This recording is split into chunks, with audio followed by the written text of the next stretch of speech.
허락하신 하나님의 말씀은 요한복음 12장 12절로 19절까지의 말씀입니다. 그 이튿날에는 명절에 온 큰 무리가 예수께서 예루살렘으로 오신다는 것을 듣고 종려나무 가지를 가지고 맞으러 나가 외치되 호산나 찬송하리로다 주의 이름으로 오시는 이 곧 이스라엘의 왕이시여 하더라. 예수는 한 어린 나귀를 보고 타시니 이는 기록된 바 시온에 따라 두려워하지 말라 보라 너의 왕이 나귀 새끼를 타고 오신다 함과 같더라. 제자들은 처음에 이 일을 깨닫지 못하였다가 예수께서 영광을 얻으신 후에야 이것이 예수께 대하여 기록된 것임가 사람들이 예수께 이같이 한 것임이 생각났더라. 나사로를 무덤에서 불러내어 죽은 자 가운데서 살리실 때에 함께 있던 무리가 증언한지라. 이에 무리가 예수를 맞음은 이 표적 행하심을 들었음이러라. 바리새인들이 서로 말하되 볼지어다 너희 하는 일이 쓸데없다. 보라 온 세상이 그를 따르는도다 하니라. 오늘 본문은 예수님의 공생애 중 마지막 주의 첫째 날에 대하여 증거합니다. 오늘 본문의 12절은 그 이튿날에는 이라고 하는 말씀으로 시작됩니다. 그 이튿날은 어제 본문이었던 마리아가 예수님의 머리에 향유를 부어드린 그 다음 날을 뜻합니다.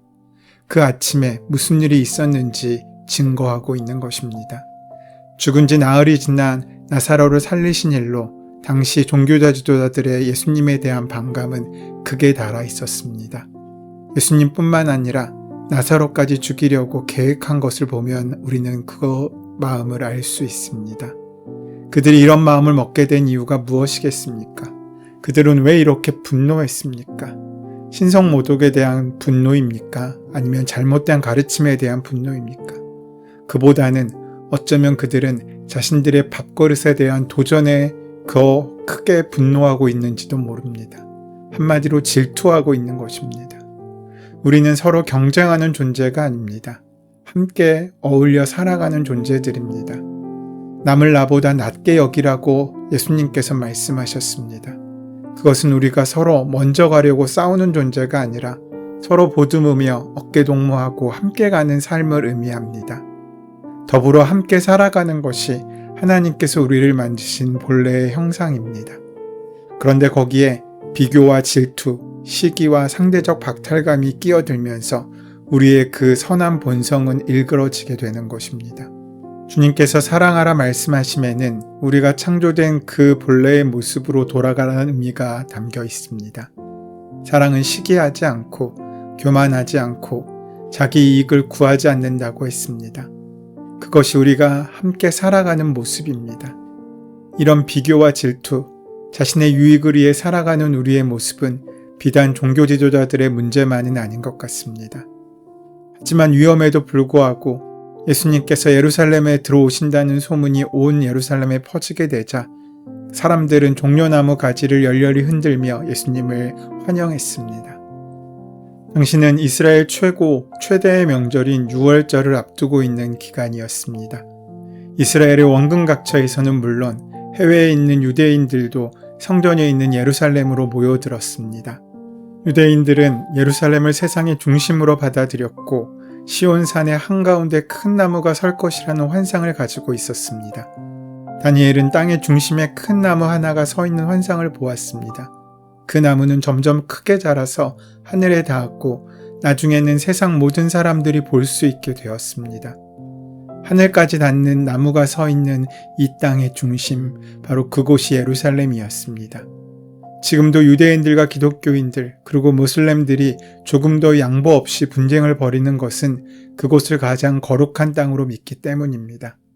예루살렘에 대한 유대인들의 태도는 단순히 한 도시 정도로 끝나는 것이 아니었습니다. 그곳은 하나님께서 계신 세상의 중심이었습니다. 그 중심으로 들어가고 있는 것입니다. 그런데 그 안에 무엇이 있습니까? 거룩한 도시라는 이름과는 달리 인간의 욕심과 욕망이 가득한 곳이 아이러니하게도 세상의 중심 예루살렘이었습니다. 세례 요한은 광야에서 하나님의 나라를 선포했습니다. 그것은 세상과 떨어진 곳이며 찾아오지 않으면 만날 수 없는 곳이었습니다. 하지만 예수님은 그 십자가를 세상의 중심인 바로 예루살렘의 골고다 언덕에 세우십니다. 세상을 향해 찾아오시는 하나님의 사랑이 바로 그 안에 있는 것입니다. 예루살렘으로 자신의 영광이 아닌 고난을 위해 들어오시는 그 사랑이 바로 오늘 우리에게 주시는 은혜임을 우리는 믿어야 합니다. 예수님께서 예루살렘에 입성하실 때 많은 사람들은 주님을 향해 환호했습니다. 예수님이 어린 나귀를 타고 예루살렘에 가시자 큰 무리가 종려나무 가지를 가지고 나가 호산나 찬송하리로다 이스라엘의 왕이여 라고 외쳤습니다. 이는 예수님이 죽은 나사로를 살리신 표적을 행하심을 들었기 때문이며 바리새인들은 온 세상이 그를 따른다고 말했습니다. 호산나를 외치며 종려나무 가지를 흔들고 꽃길을 만들며 찬양합니다. 종려나무는 흔히 통치자의 상징입니다. 그래서 사람들이 종려나무 가지를 예수님을 향해 흔들었다는 것은 당신의 왕이십니다 라고 말하는 것과 같습니다. 그리고 사람들은 예수님을 향해 호산나라고 외쳤습니다. 호산나는 그 의미가 구원하소서라는 뜻입니다. 그래서 사람들이 종려나무 가지를 흔들며 호산나를 외친 것은 당신은 우리의 왕이시니 우리를 구원하시옵소서라는 의미를 가지고 있는 것입니다. 동일한 사건을 기록하고 있는 마태복음 21장 10절 말씀은 이때 예루살렘의 온 성이 소동하였다라고 증거합니다. 소동하다라는 말은 땅이 진동했다라는 의미입니다. 예수님을 향해 사람들이 얼마나 크고 열광적으로 환호했는지를 지축이 흔들릴 정도였다고 말하고 있는 것입니다. 예루살렘으로 들어오시는 예수님은 눈이 부실 정도의 흰 갈기나 검은 갈기를 휘날리는 백마나 흑마가 이끄는 마차를 타지 않으셨습니다. 입으신 옷도 왕들이 입는 골룡포가 아니었습니다. 그리고 예수님께서 타신 짐승은 말이 아니라 나귀였습니다. 그것도 어린 나귀였습니다. 게다가 예수님께서 깔고 앉은 것은 왕의 문장이 새겨진 가죽 안장이 아니라 제자들의 겉옷이었습니다. 그리고 예수님께서 타고 가시는 나귀가 가는 길에는 붉은 양탄자가 아니라 환영하는 사람들이 던지는 겉옷들이 깔려 있었습니다. 그럼에도 사람들은 열렬히 예수님을 환호했습니다. 거기에 제자들도 예외가 아니어서 흥분하기는 마찬가지였습니다. 이런 분위기라면 예수님께서는 헤롯 안티파스와 빌라도 총독의 로마 군대를 몰아내고 이스라엘의 국권을 회복할 수 있으실 것만 같았습니다. 그러면 제자들은 공신이 되어서 한 자리씩 차지할 수 있을 것만 같았습니다. 하지만 제자들은 예수님께서 왜 말이 아니라 나귀를, 그것도 어린 나귀를 타고 입성하시는지 그 이유를 생각하려고 하지도 않았습니다. 평화의 왕으로 오신 예수님께서 어린 나귀를 타시는 것은 당연한 일이었지만 제자들을 비롯한 사람들은 자신들의 욕망이 빚어낸 허상에 도취되어 거기서 빠져나오지를 못했습니다. 나중에 예수님께서 십자가에 달려 돌아가시고 부활하신 후에야, 그리고 성령님께서 오신 후에야 그 의미를 비로소 깨닫게 되었습니다. 예수님의 행색과 행렬이 초라하기 짝이 없었음에도 사람들은 지축이 울릴 정도로 환호했습니다. 그 이유가 무엇인지는 이렇게 밝히고 있습니다. 얼마 전 예수님께서는 죽은 지 나흘이나 지난 나사로를 무덤에서 걸어 나오게 하셨을 때 그 현장에 많은 유대인들이 있었습니다. 그들은 그 모습에 큰 충격을 받았고 그들이 본 것을 여기저기에 알렸고 소문은 순식간에 온 이스라엘에 퍼져나갔습니다. 사람들이 나귀를 타고 예루살렘 성으로 들어오시는 예수님을 향하여 종려나무 가지를 흔들며 열광했던 것도 그 표적에 대한 소문을 들었기 때문이었습니다. 그러나 그들이 필요했던 것은 예수님의 능력이었지 하나님 나라의 복음도 영원한 생명도 아니었습니다.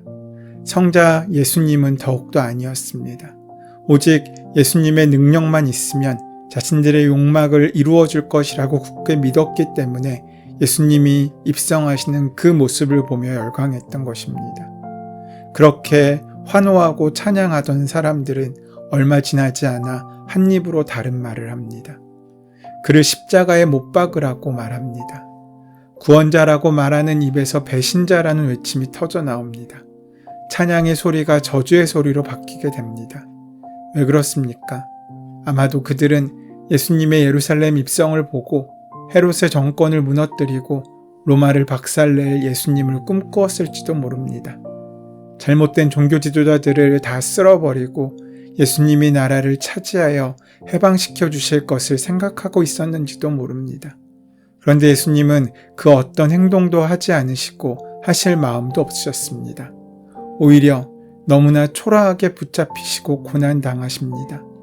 어쩌면 그들은 자신의 뜻이 이루어지지 않음에 처음에 당황했을지도 모릅니다. 그러나 그 당황은 금세 분노로 바뀌게 됩니다. 자신들의 유익을 위해, 자신들의 뜻을 관철하기 위해 이루어진 신앙은 참된 신앙일 수 없습니다. 제 아무리 큰 찬양과 높은 엎드림이 있어도 그것이 내 뜻을 이루기 위한 것이라면 그것은 신앙이 아니라 그저 사업입니다. 남을 짓밟고 내가 올라서야 하는 것은 사랑이 아니라 전쟁입니다. 그런 모습의 결과는 똑같습니다. 종교 지도자들이 예수님을 죽이려는 모습이나 그렇게 찬양에 맞지 않던 이들이 예수님을 십자가에 못 박으라고 외치는 것이나 그 본질은 다르지 않다는 것입니다. 그것이 질투의 마지막 모습입니다. 그것이 시기와 경쟁의 결과들입니다. 신앙은 내가 무엇인가를 얻기 위한 것이 아닙니다. 신앙은 하나님께서 나를 얻는 것입니다. 집을 떠났던 아들이 다시 돌아오는 것, 그것이 신앙입니다. 집에 있던 아들이 자신의 권리를 찾는 것이 신앙이 아닙니다. 그래서 주님이 꿈꾸시는 일이 나를 통해 실현되고 그것이 나의 신앙이고 주님의 은혜와 사랑이 나를 통해 전해지는 것, 그것이 나의 믿음이 되는 것입니다. 사람들은 현세적인 어려움을 면하게 해줄 메시아를 기대합니다. 예수님이 죽은 나사로를 살리신 표적이 널리 전해졌을 때 이 증언을 들은 사람들은 제각각 다른 반응을 보였습니다.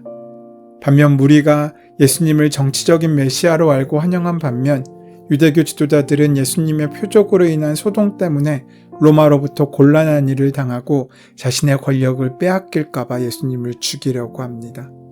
그러나 예수님에 대한 오해와 악한 괴계에도 불구하고 하나님의 강한 능력이 세상의 역사와 인간의 삶을 주관하십니다.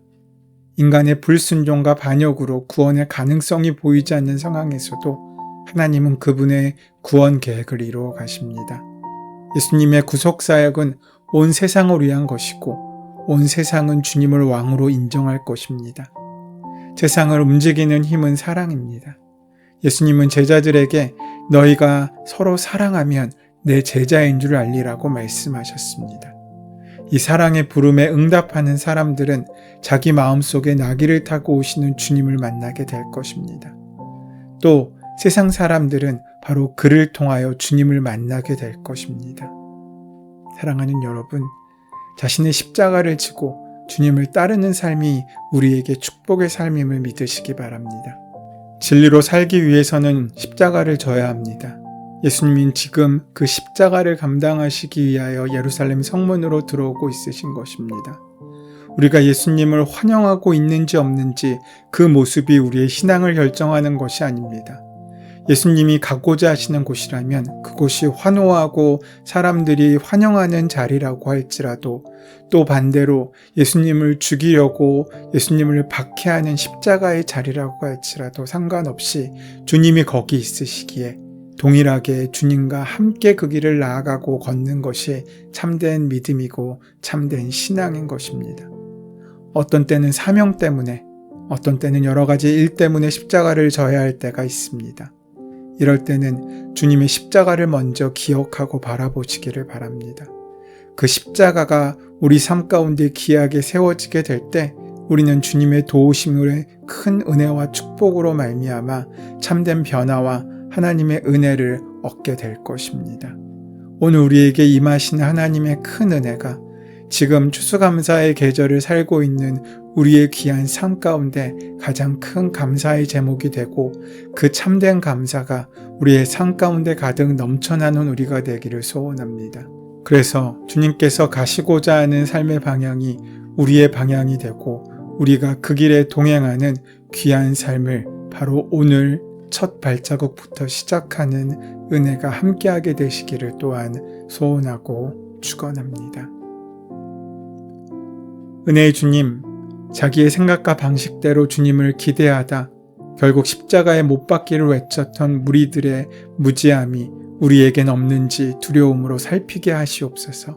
하나님의 뜻과 말씀대로 구원을 이루시는 왕 되신 예수님만을 영원히 찬양하고 따르며 살아갈 수 있도록 인도하여 주시옵소서. 예수님의 이름으로 기도드립니다. 아멘. 이제 이 아침 우리에게 허락하신 본문의 말씀이 나에게 주시는 말씀으로 만나지기 위하여 본문의 말씀을 함께 깊이 묵상하시고 기도하시는 시간 가지도록 하겠습니다. 함께 기도합니다.